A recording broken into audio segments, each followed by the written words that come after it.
수수께끼의 카드. 클리블랜드 모펫 단편소설. 뉴욕에 사는 리처드 브루웰은 자신이 프랑스어를 배우지 않았다는 사실에 대해서 끊임없이 후회했다. 이 이야기는 그가 그토록 후회한 이유에 대한 것이다. 브루웰이 파리에서 도착한 지 이틀이 지난 저녁, 그는 아내와 딸이 없다는 것에 고독을 느끼고 있었다. 그 시간에 아내와 딸은 런던에 있는 아내의 친구 집에 있었기 때문이었다. 그가 극장에 가야겠다고 생각한 것은 자연스러운 결정이었다. 그래서 매일 발행되는 공연과 음악회 소식지를 살펴본 후 그는 폴리 베르제르 음악홀에 가기로 결정했다.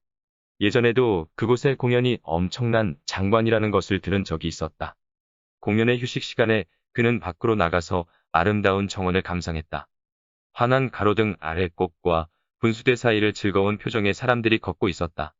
그는 다리가 세 개 달린 탁자에 앉아서 이국적 광경을 즐기는 중이었다.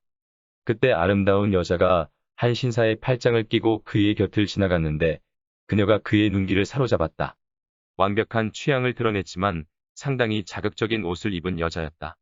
그녀의 곁에 있는 신사에 대해서 그가 알아차린 것은 그 남자가 안경을 쓰고 있다는 사실뿐이었다. 브루웰은 단 한 번도 자신이 성적으로 매력적이라고 생각해 본 적이 없었기 때문에 그녀가 신사에게서 멀어지더니 몸을 돌려서 마치 뭔가를 잃어버린 듯 행동하면서 자신의 쪽으로 다가왔을 때 자신의 눈을 믿을 수 없었다. 브루웰에게 다가온 그녀가 작은 카드를 그의 앞 탁자 위에 올려놨다.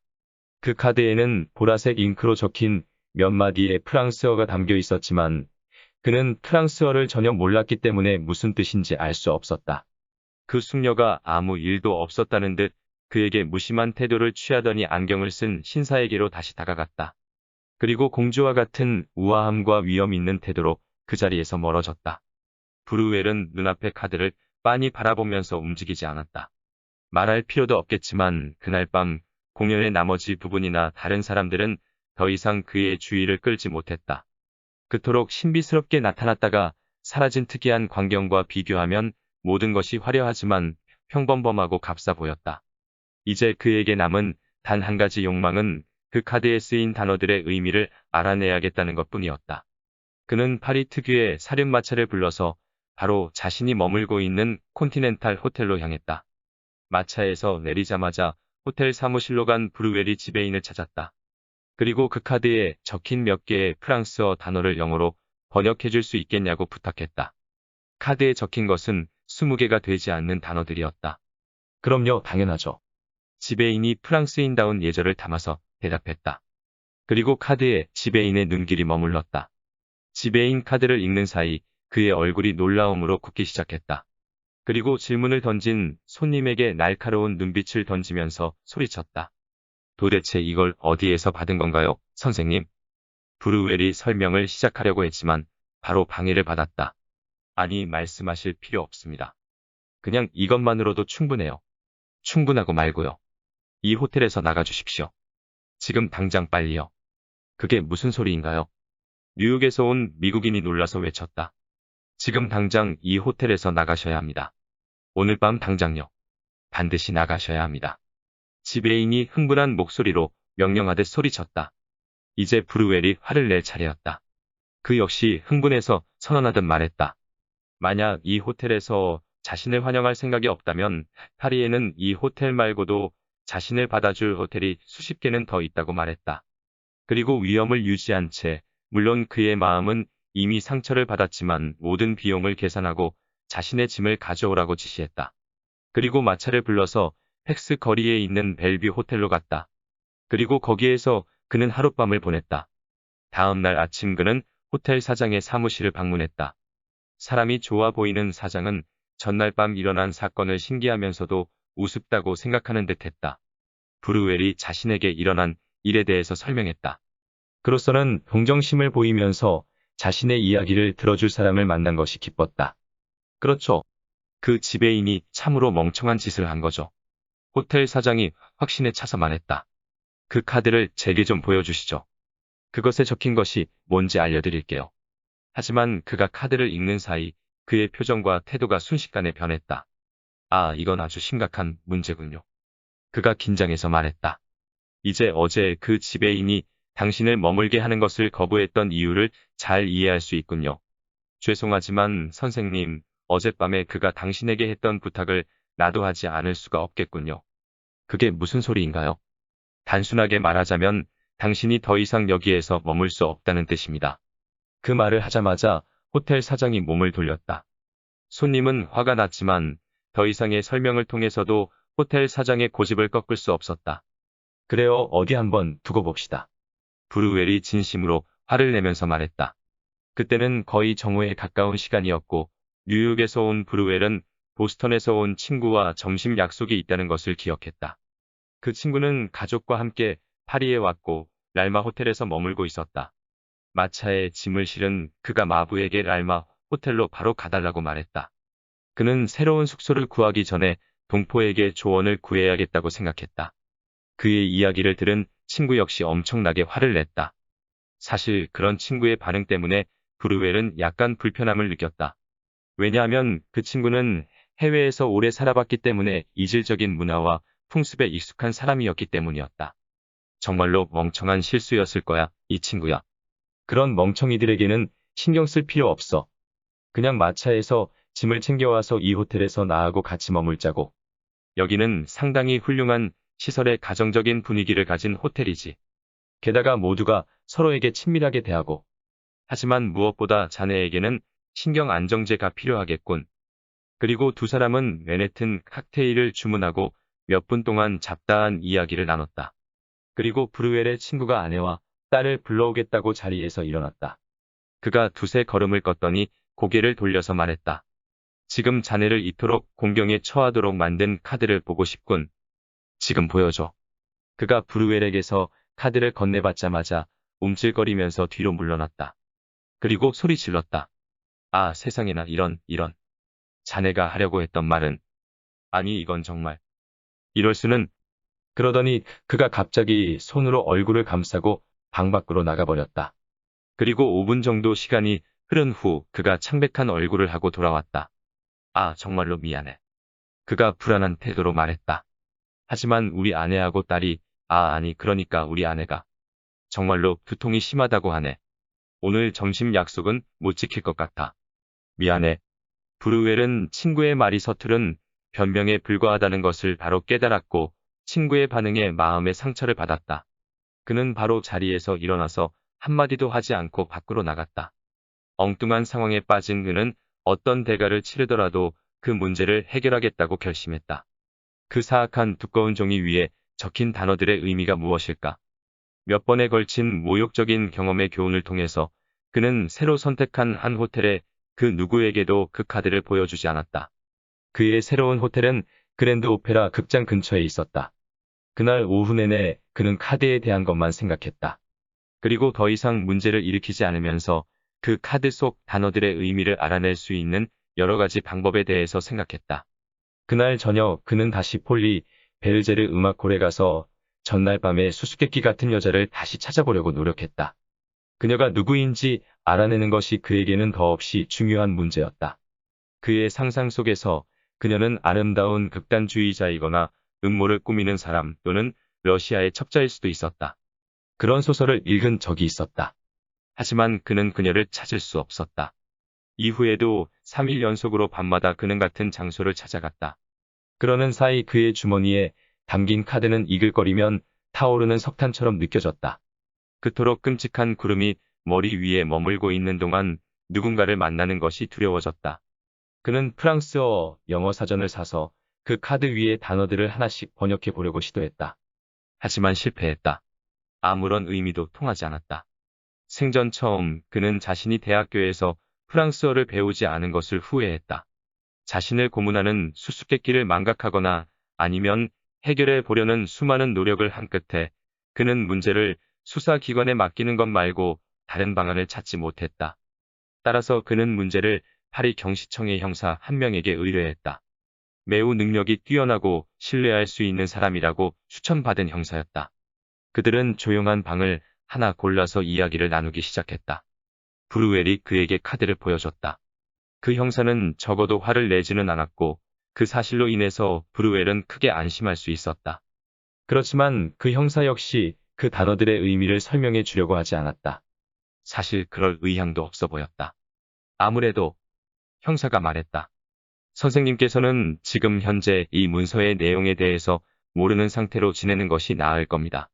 제가 직접 내일 지금 머물고 계신 호텔로 찾아뵙겠습니다. 그러면 모든 내용을 알게 되실 겁니다. 그렇다면 이게 굉장히 심각한 사건이라는 의미인가요? 불운한 남자가 물었다. 아주 심각한 건이죠. 답변이 돌아왔다. 그 다음 24시간 동안 브루웰은 긴장과 불안, 초조로 인해서 몸에 열이 나는 듯 느꼈다. 그의 마음은 하나의 끔찍한 가능성을 떠올렸다가 바로 또 다른 끔찍한 추론을 떠올렸다. 그리고 처음에 카드를 받았을 때 바로 그 자리에서 찢어버리지 않은 것을 깊이 후회했다. 심지어 그는 카드를 잡아들고 잘게 찢어버리려고 손을 움직였다. 그렇게 하면 전체 사건이 바로 끝나지 않을까 하는 희망에서 한 행동이었다. 하지만 그의 미국인다운 고집스러움과 엄격주의가 힘을 발휘했고 그는 어떤 결과가 나올지 일이 어떻게 흘러갈지 지켜보자는 쪽으로 마음을 정했다. 결국 생각해보면 그가 혼자서 추측했다.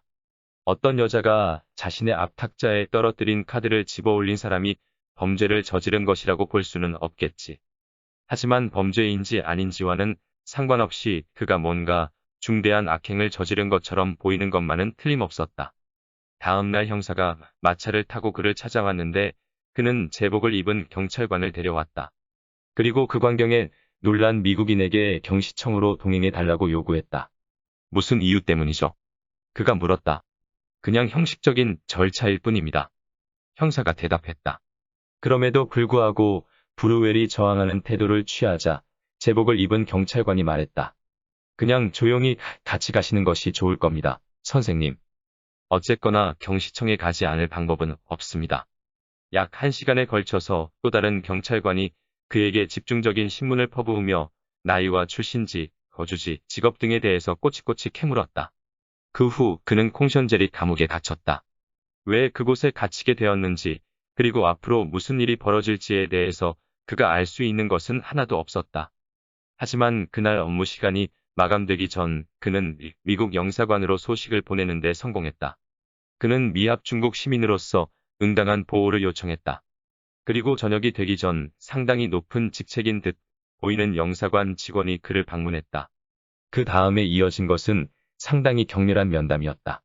이유도 모르고 갇힌 미국인은 아주 거친 단어들을 사용했고 프랑스 경찰관들 역시 격렬한 몸짓을 하며 매우 빠르게 말을 내뱉었다. 영사관 직원은 아무 말도 하지 않고 양쪽의 말을 경청했다. 그는 조용히 좋은 품질의 시가를 피우며 간혹 연기를 내뿜었다. 당신의 사건에 대해서 본국 국무부에 보고하겠습니다. 그가 자리에서 일어나며 말했다. 그리고 내일 그 결과를 알려드리죠. 하지만 이건 정말로 무도한 행위예요. 당신이 지금 의미하는 것은 뉴욕에서 온 미국인이 말을 끝내기도 전에 영사관 직원이 의혹이 가득 찬 눈초리로 그를 바라보더니 아무 말도 하지 않고 몸을 돌려서 밖으로 나갔다. 그날 밤 브루웰은 감방에서 잤다. 다음 날 아침 담당자가 아닌 다른 영사관 직원이 그를 찾아왔다. 그리고 그 직원은 모든 사안이 잘 조정되었다고 말하면서 조만간 그가 풀려날 것이라고 통지했다. 하지만 한 가지 알아두셔야 할 것이 있어요. 그 직원이 말했다. 이 모든 것을 조율해서 이런 결과는 내는데 아주 큰 어려움이 있었습니다. 그리고 당신이 풀려나는 것은 24시간 이내에 이 나라를 떠나고 절대로 돌아오지 않을 것이라는 조건 하에 허락된 것입니다. 브루웰이 거칠게 화를 내며 난동을 부리다가 간청하다가 욕을 했다. 하지만 아무 소용 없었다. 하지만 영사관 직원은 냉정한 태도를 유지했다. 그리고 이 잔인하고 부당한 결정의 이유에 대해서 조금이라도 언급하는 것 역시 명백하게 거부했다. 여기 그 문제의 카드가 있습니다. 그가 영사관 직인으로 봉인된 커다란 봉투를 그에게 건넸다. 당장 이것을 태워버린 후, 이후에는 이것과 관련해서 어떤 말도 하지 않는 것이 좋을 것이라고 조언합니다. 그날 밤 이 불운한 남자는 런던으로 가는 기차에 몸을 실었다. 그의 마음은 프랑스 전체에 대한 혐오감과 그들에게 복수하겠다는 불타오르는 저기로 가득 차 있었다. 그는 아내에게 기차역에서 만나자는 정보를 미리 보내놓았다. 그리고 기차 여행 내내 그녀에게 이 끔찍하면서 우스운 진실을 이야기할 것인지 아닌지를 두고 마음속으로 경론을 벌였다. 결국 그는 아무 말도 하지 않는 것이 낫겠다고 결론지었다. 하지만 아내가 그를 보자마자 여자의 육감에 의해서 그가 마음속에 어떤 커다란 근심을 가지고 있다는 것과 그것을 숨기려고 애쓰는 중이라는 것을 알아차렸다. 그리고 그 역시 마음속에서 불타오르는 비밀을 아내에게 숨기는 것이 불가능하다는 것을 깨달았다. 특히 그녀가 미리 계획된 프랑스 여행에 대해서 말하기 시작했기 때문이었다. 물론 사소한 변명으로는 그가 프랑스 여행을 반대하는 것을 아내가 수긍할 리 없었다. 프랑스 여행은 지난 몇 년 동안 계획된 것이었고 아내와 딸이 학수고대하고 있었던 행사였다. 하지만 이제 그는 프랑스 땅에 발을 내디딜 수도 없었다. 마침내 그가 아내에게 모든 것을 이야기했고 그것을 들은 아내는 웃음을 터뜨렸고 너무 웃은 나머지 눈물까지 흘렸다.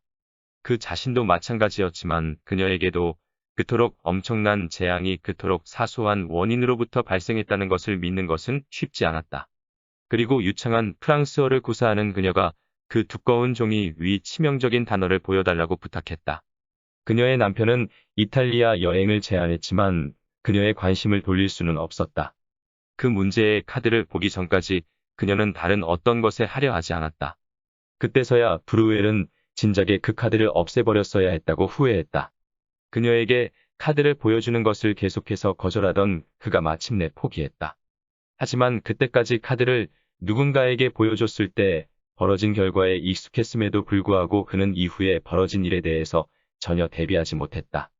그녀가 카드를 읽는 동안 얼굴이 창백해지고 숨을 헐떡거렸다.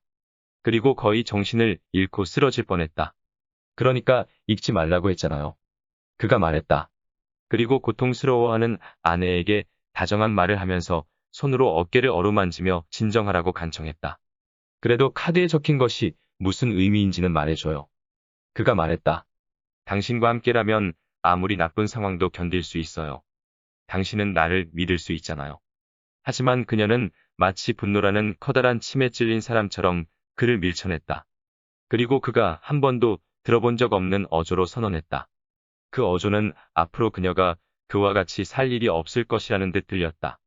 당신은 정말 괴물이야. 그렇게 외친 후 그녀가 밖으로 나갔다. 그것이 그가 그녀의 입술로부터 들었던 마지막 말이었다. 이후 아내와 화해하려는 모든 시도가 수포로 돌아간 후 그는 반쯤 미친 사람처럼 뉴욕으로 가는 증기선을 탔다. 그 배에서 지낸 보름 동안 그는 단 한 번도 겪어보지 못한 고통과 고뇌를 겪었다. 즐거움으로 가득 찼어야 할 여행은 망쳐졌고 중요한 사업 약속과 회의 역시 하나도 실행하지 못했다. 그리고 이제 그의 결혼 생활은 파국을 맞이했고 그의 행복은 영원히 멀어졌다. 항해 기간 동안 그는 객실을 떠나지 않았고 고통으로 축 늘어져서 누워 있기만 했다. 그런 어두운 낙담 속에서 그를 지탱해준 유일한 희망은 며칠 후면 동업자인 잭 에블라이스를 만날 수 있다는 사실이었다. 어린 시절부터 친구였고 사업상 성공을 같이 나눈 그는 세상에서 가장 용감하고 충직한 사람이었다. 가장 저주스러운 상황에 처한 브루웰은 에블라이스의 견고한 성격과 현명함이라면 사악한 악몽에서 벗어날 방법을 찾아줄 것이라고 믿었다. 뉴욕 항구에 배가 도착했고 그는 승강판이 내리기도 전에 항구 쪽으로 뛰어갔다. 그리고 숨을 헐떡이면서 그를 기다리고 있던 친구의 손을 굳게 잡았다. 잭, 그가 말문을 열었다. 정말로 끔찍한 문제 상황에 처해 있어. 그리고 자네만이 이 세상에서 나를 도울 수 있는 유일한 사람이야. 1시간 후 브루웰은 친구와 저녁 식사를 차린 식탁에 앉아서 현재 상황을 이야기하기 시작했다. 에블라이스는 너무나도 친절했고 친구의 고생스러운 이야기를 들으면서 몇 번이고 눈물을 흘렸다. 도대체 그런 일이 일어났다는 것이 정말로 그가 말했다. 리처드, 정말로 믿어지지 않는군. 하지만 나는 언제나 자네 곁에 있을 거야. 우리는 함께 모든 것을 싸워 이길 거야. 하지만 우리가 아무것도 모른 채 싸움을 시작할 수는 없겠지. 나에게 그 카드를 보여줘. 그래, 여기 그 저주받은 물건이 있어. 브루웰이 격앙된 소리를 내면서 카드가 든 봉투를 식탁 위에 던졌다. 에블리아스가 봉투를 열고 카드를 꺼냈다. 흐느적거리는 보라색 글씨 위로 그의 눈이 한동안 머물렀다. 자네는 그걸 읽을 수 있나? 브루웰이 흥분해서 물었다. 완벽하게 이해할 수 있어. 그의 동업자이자 가장 친한 친구가 대답했다. 그 다음 순간 그의 얼굴이 창백해지고 그의 목소리가 갈라졌다. 그러더니 그가 지난 몇 주 동안 고문을 받아온 친구의 손을 꽉 잡았다. 아주 강한 힘이 느껴지는 동작 이후 그는 아무 말도 하지 않았다. 리처드. 그가 아주 천천히 말을 꺼냈다. 만약 내 외동딸이 죽은 몸으로 바로 여기로 운반되어 온다고 하더라도 지금 이 카드보다 나를 슬프게 만들 수는 없을 거야. 지금 자네는 나에게 한 사람이 다른 누군가에게 가져올 수 있는 최악의 소식을 가져왔어. 그의 흥분과 고통, 진심으로 가득 찬 슬픔이 브루엘에게 전달되었다. 그것은 마치 사형 선고처럼 느껴졌다. 말해봐, 이 친구야. 그가 소리 질렀다. 내 걱정은 할 필요 없어. 이 지겹고도 미친 듯한 불확실성을 제외한다면 그 어떤 것도 참을 수 있어. 저 카드의 글자가 무슨 의미인지 말해줘, 제발. 에블라이스가 브랜디를 한 모금 들켰다. 그리고 두 손을 맞잡고 그 사이로 고개를 묻었다. 아니, 할 수 없어. 나는 말할 수 없어. 인간이 해서는 안 되는 말과 행동이 있는 법이라고. 그러더니 다시 침묵에 빠졌다. 그의 눈썹이 뒤틀린 채 오랜 시간이 흘렀다. 그러더니 마침내 그가 엄숙한 어조로 다시 말을 시작했다. 아니, 없어. 그것에서 빠져나올 방법은 없어. 우리는 평생 동안 서로에게 진심으로 대했지. 우리는 함께 일했고 결코 헤어지지 않을 것이라고 생각하면서 살았어. 이 일이 일어나는 것을 보느니 차라리 파산을 하고 죽는 것을 택할 거야. 하지만 우리는 헤어져야 돼, 리처드. 내 오랜 친구, 우리는 인연을 끊어야 해. 그날 밤 늦게까지 두 사람은 이야기를 나누면서 앉아 있었다. 하지만 브루웰이 그 어떤 말을 하고 행동을 해도 친구의 결정을 뒤집을 수는 없었다. 에블라이스가 동업자의 사업 지분을 인수하거나 아니면 브루웰이 친구의 지분을 인수하는 방법 외에 다른 방법은 없었다. 경제적인 측면에서 에블라이스는 더할 나위 없이 공정한 제안을 했다. 그는 항상 그러했듯이 관대하고 다정하게 오랜 친구를 대했다. 하지만 두 사람이 동업관계를 청산해야 한다는 자신의 결심만은 바꾸지 않았다. 그리고 그들은 인연을 끊었다. 오래된 친구이자 동업자로부터 버림받은 후 브루웰은 눈앞에서 세상이 붕괴한 듯 느꼈다. 그 붕괴가 일어난 것은 그가 수수께끼의 카드를 받은 지 3주도 지나지 않은 시점이었다. 하지만 그 사이에 그는 세상에서 가장 가치 있다고 여겼던 모든 것을 잃었다. 아내와 친구, 그리고 사업. 그 치명적인 카드를 가지고 다음으로 무엇으로 할 것인지는 끔찍한 문제였다. 그는 그 문제에서 벗어날 방법을 알 수 없었다. 그는 감히 카드를 남에게 보여줄 용기도 없었다. 그렇다고 그것을 파괴할 용기 역시 없었다. 그는 그것을 혐오했다. 하지만 그는 그것을 품에서 떠나보낼 수 없었다. 그는 자신의 집으로 돌아와서 그 카드를 금고 안 깊숙한 곳에 집어넣었다. 그는 그것이 마치 폭탄한 꾸러미인 듯 혹은 죽음을 가져오는 독약 한 병인 듯 취급했다. 그렇지만 하루가 지나기도 전에 그는 금고 문을 열고 그 안 카드를 바라보았다. 그리고 수수께끼의 보라색 글자들을 혐오스러운 시선으로 바라보았다. 절망에서 몸부림치던 그가 마침내 혐오스러운 카드가 담고 있는 언어를 배우기로 결정했다. 하지만 동시에 그는 그 끔찍한 글자들의 의미를 이해하는 그날이 다가오는 것이 두려웠다. 뉴욕에서 도착한 지 일주일도 지나기 전 어느 날 오후 그가 23번가를 지나가고 있었다. 프랑스어 선생님의 집으로 가던 그가 브로드웨이를 따라서 달리는 마차를 발견했다. 그 마차 안에서 언뜻 비친 얼굴이 성광처럼 그의 시선을 끌었다. 그가 다시 그 마차를 뚫어져라 바라보았고 그의 모든 것을 파멸시킨 원인을 제공한 여자의 얼굴을 알아볼 수 있었다. 그는 즉각적으로 다른 마차를 잡아타고 그 여자가 탄 마차를 따라가라고 마부에게 말했다. 그는 여자가 살고 있는 집을 알아낼 수 있었다. 그는 그곳을 여러 차례 방문했다. 하지만 대답은 언제나 동일했다. 그녀가 너무나도 바쁜 나머지 손님을 볼 수 없다는 것이었다. 그러다가 대답이 변했다. 그녀가 아프다는 이야기가 나왔고 그 다음 날 다시 방문했을 때 대답은 그녀가 위중한 상태라는 말이었다.